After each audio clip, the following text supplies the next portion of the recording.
And welcome back to Voice of the Cape Drive Time. 0829 913 913 is Green Room. That is the WhatsApp line. In studio, we have a live guest.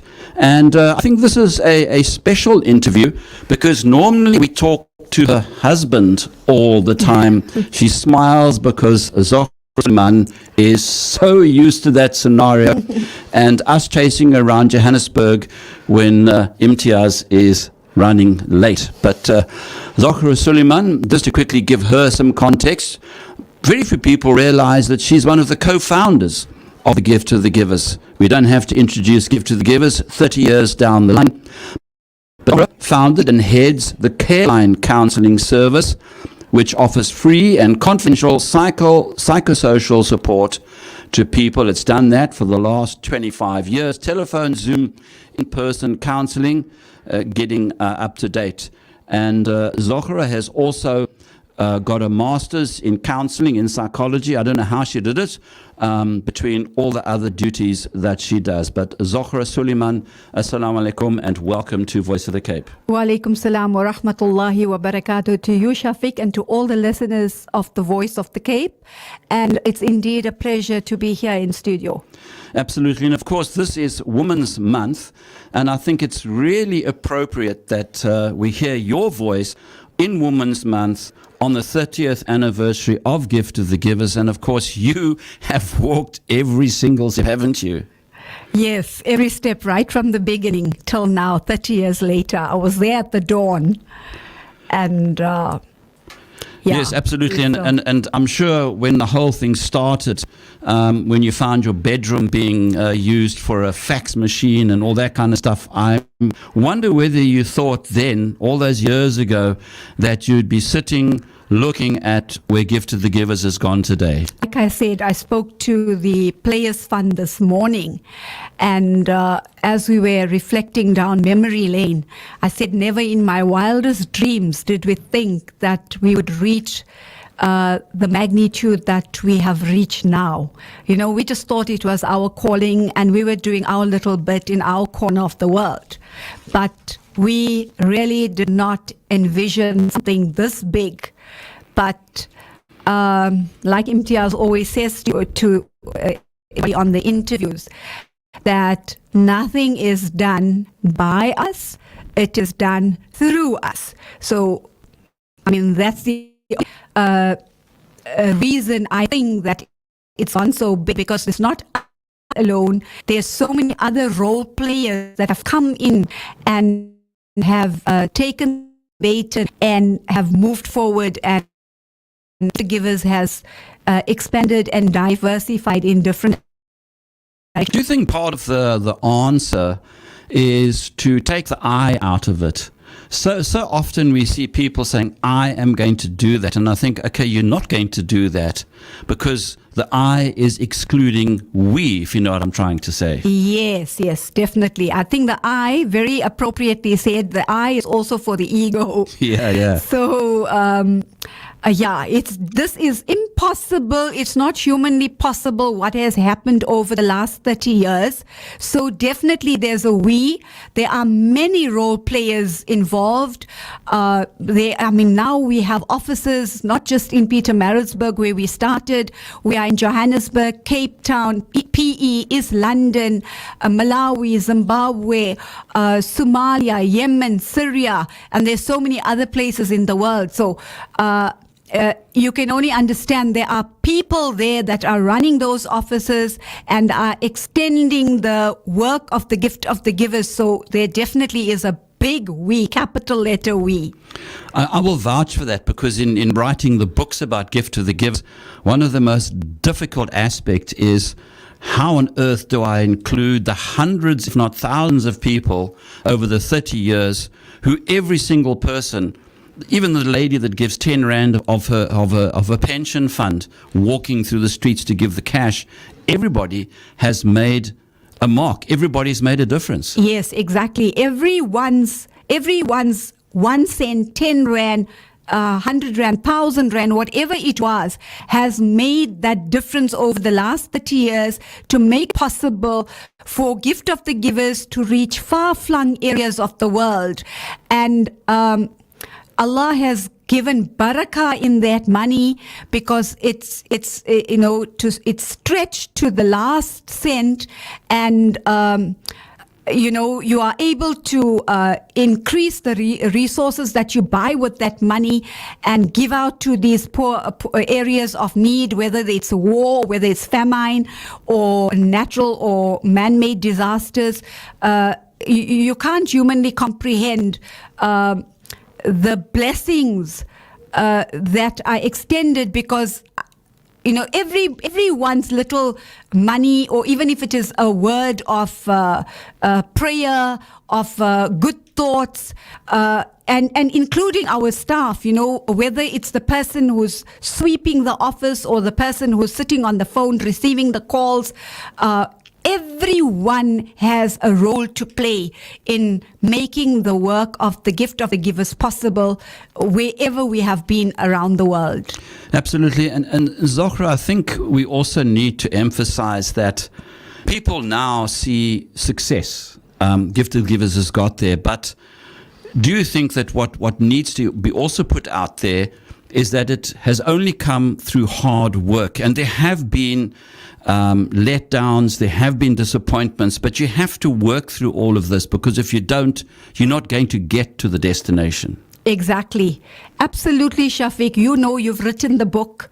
You've been on our journey with us. So that this has taken blood, sweat, and tears. Everything is not looking like what it's now, with Imtiaz getting awards, or always in the media, or addressing big gatherings. Behind the scenes, there's been a lot of challenges that have had to be overcome, and but you don't get daunted by challenges.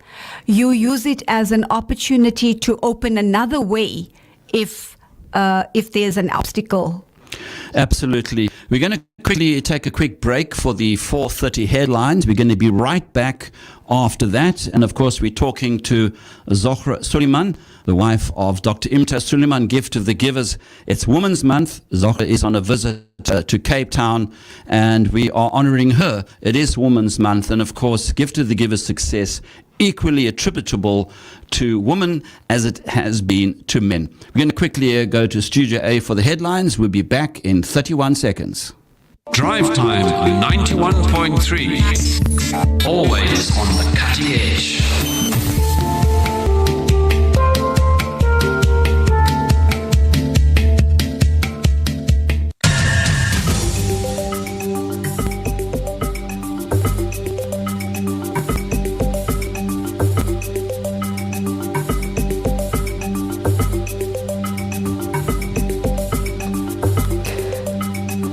In your news making headlines, Cape Flats water supply should be restored within the hour. Police are seeking assistance in a culpable homicide case following a hit and run in Bishop Lavis. Meanwhile, truckers are warned against fake Metro police officials attempting to hijack vehicles, and the Department of Agriculture negotiates a settlement with EU over its citrus imports. That's it for now. Catch the details at the top of the hour.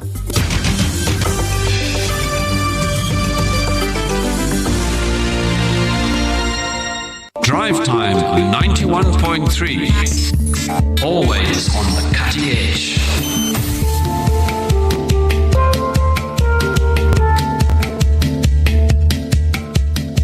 And welcome back to Voice of the Cape Drive Time in studio. Great pleasure to have a live guest, Zohra Ismail Sooliman, the wife of Dr. Imtiaz Sooliman of Gift to the Givers. We don't have to go through all of that again.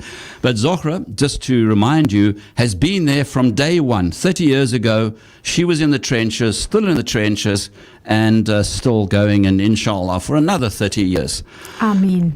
Zohra, you have got a particular care and a focus at Gift of the Givers. You've done everything else from buying medical supplies to putting petrol in cars. I mean, you name it, you've done it, even making tea, all sorts of stuff. But your number one love has been Careline.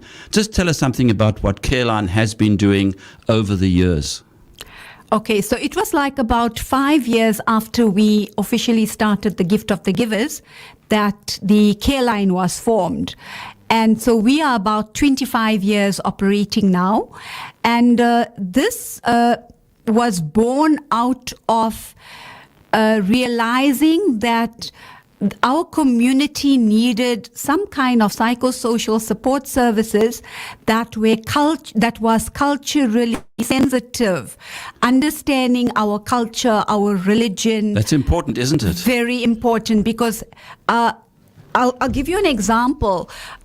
When we had started the Gift of the Givers and we were doing the one-off projects, we were still operating from my house.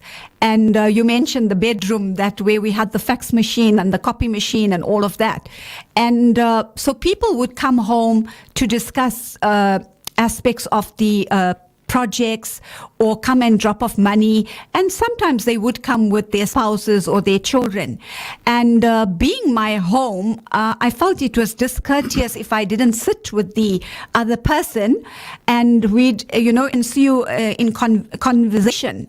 And it was in that conversation that I would pick up that there were issues that were problems maybe in the marriage, or maybe somewhere with the children, or there was an issue with maybe gambling or drugs, or betrayal in the marriage, or maybe a child with learning difficulties or behavioral problems or things like that.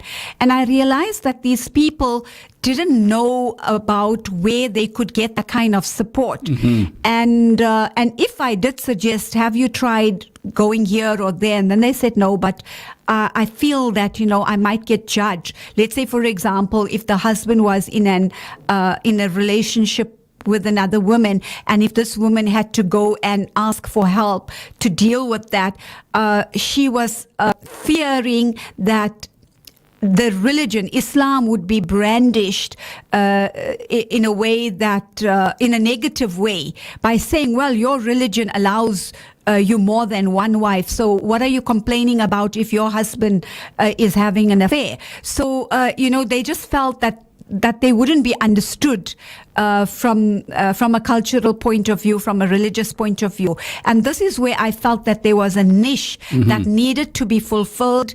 And that's when we started training people and training counselors. And we wanted a service that was culturally sensitive, where people felt they were understood, they were not going to be judged, and they were able to speak freely. So yeah, that it's been ever since then that this Careline has been formed. We are 25 years now in operation. We do telephone counseling, in-person counseling. As of recent, during COVID, we're doing Zoom counseling. We do lots of support groups, training, workshops at schools, employment assistance programs on site at companies. So yeah, we've diversified and expanded into different areas. Absolutely. And of course, COVID changed the game a lot, didn't it? And you've also been mentioning, and it's in the book as well, about a whole host of new challenges that Careline has to deal with. Just tell us one or two of them. So yes, COVID has really been a game changer, and a lot of other factors that happened in the, coinciding with the time of COVID. In KZN, we had the riots and the looting. We've had the floods, and then COVID set a lot of things back, people back in their lives. There's unemployment. There's, financial insecurity. Lots of stress, anxiety, people who had existing conditions, it's just been exacerbated. So we're seeing a lot of that now coming through our counseling lines and dealing with the post-COVID, I would say, issues now. Yeah, and of course, you also have got a feeling that we need to, as South Africans, reach out to each other. I know Imtiaz is very strong on this, that there are positives that we can take from this, and that as South Africans, we need to actually get to know each other, particularly in the light of what happened in KZN, for example. Yes, definitely. I think that, it's very important. We're a diverse population here. We say we're the Rainbow Nation, but the riots prove that, it's all there in theory, but in practical, whether that was incited or what, but at the end of the day, the reality on the ground was that there were factions fighting. Yeah. And we need to engage with groups, have conversations with groups that at the end of the day, we are South African citizens who all want to see this country prosper and progress, and want the individuals of our country to prosper and progress. So I think it's time that we take the bull by the horns and we take control of it now. Because with government, they're dragging their feet. There's lots of other delays, and we can't wait forever. It's post 20 years democracy, we're nearly reaching, I think, 30 years. And I think the government has let the populace down. And so this is our country. We need to take the bull by the horns and start taking control and making the changes in our little areas and pockets wherever we are, where we can do that. We must. Yeah, this is a strong theme, which I think a lot of people are relating to. The fact is that the country does not belong to our politicians. We actually put them there. Exactly. The country belongs to us, and it's us on the ground who can actually make the difference, because I don't think South Africans realize the power that they have in their hands. Yes, exactly. And the thing is, we must know, I mentioned this the other day. I was giving a talk at a group, and I said that we came from our indigenous countries. So let's say, for example, India. And our forefathers came here by ship and came to greener pastures. But when they came here, they didn't just sit on their buttocks and expect things to happen. Mm-hmm. They labored hard in the fields. They then progressed to become merchants, owners of companies. They then gave the children opportunities to go and study, even if that meant that you had to leave South Africa, because in the old days, apartheid days, we were not allowed to go to the universities, but our children had to study at certain universities. But a lot of us, had to go out of the country and study in other places to become doctors or lawyers or other professionals. So, but we did it. So in the same way, we need to step into the shoes of our forefathers as they came here for our sakes to change the trajectory and the direction of our lives. We need to do that for the next generation and the generations to come. Absolutely. And you mentioned studying and sacrifice. You yourself completed a master's in counseling on a very interesting topic. But I think the question I have to ask is, how did you manage to fit it in? Did you have a 28-hour day or something? I think the day never started and stopped. 24 hours just ran continuously. No, it's been a long, arduous journey. In our early history, I suspended my studies because of the projects that we were involved in. It demanded that imtiaz be away most of the time. So I became a single parent. And with imtiaz going away to war-torn countries and to disaster countries, it created a lot of anxiety in my children. And I felt that if I had to put my studies on hold, it would allow me to be a stable parent during their crucial developmental years. But once my oldest daughter started university, I went back. I completed my degree. And then I felt, well, at that time, because of the work, I think the seeds were sowed. I had started with a degree in education, but I changed direction to community development. And then when I started the care line, I felt that I needed to have a psychology background. So I actually went back in 2009 and I completed my psychology major. Then I went back in 2014, completed my honors, and I went back in 2019 2016 and did my master's. So I've had lots of breaks in between. There are many reasons for this, of course. One being that Imtiaz was always away, so I couldn't take on too much on my own and then not be available and present for my children and for all the work that I had to do from here while he was away. The other thing is I also had 3 back surgeries in the process, which Ouch. were obstacles. And then, of course, my children moved into their years, where they studied, then they qualified, moved cities. I had to help them with relocating. Then they got married. Then they had children. So all of that, took my attention away from my studies from time to time.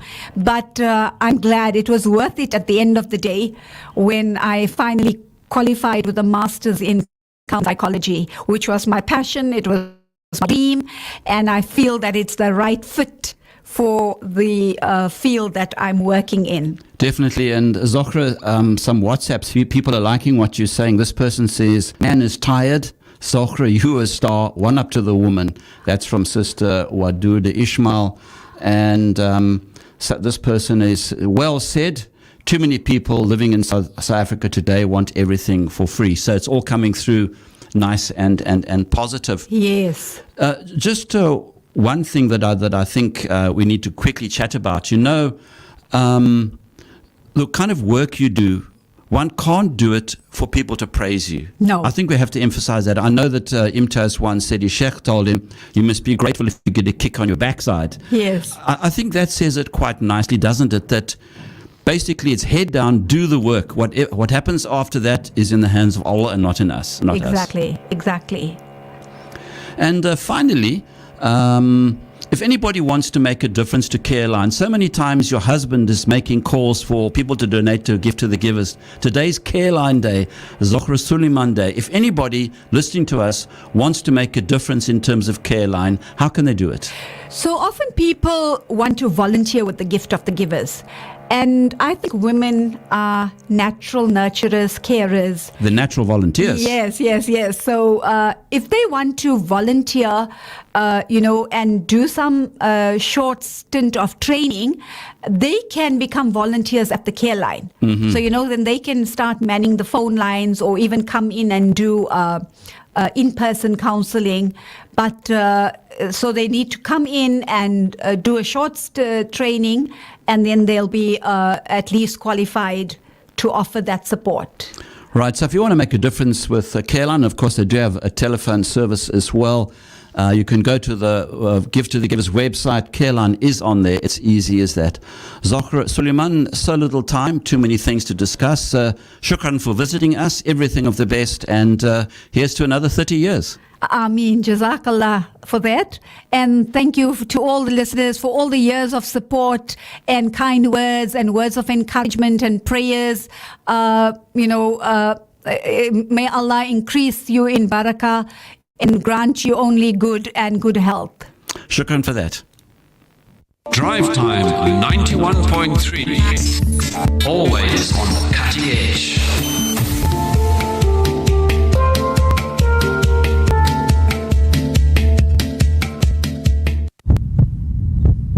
At Melomed, it's more than just a life, just a patient, just a condition that's reduced to the fine print. It's your life, where every second is of infinite value and requires the highest level of quality private healthcare. Melomed houses some of South Africa's top specialists, including our renowned cardiac and stroke centers of excellence. So when you require private hospital care in Cape Town, choose Melomed, quality and affordable healthcare. Almost 1 billion people live without clean drinking water. It's a crisis because it only starts with water. But water affects everything in life.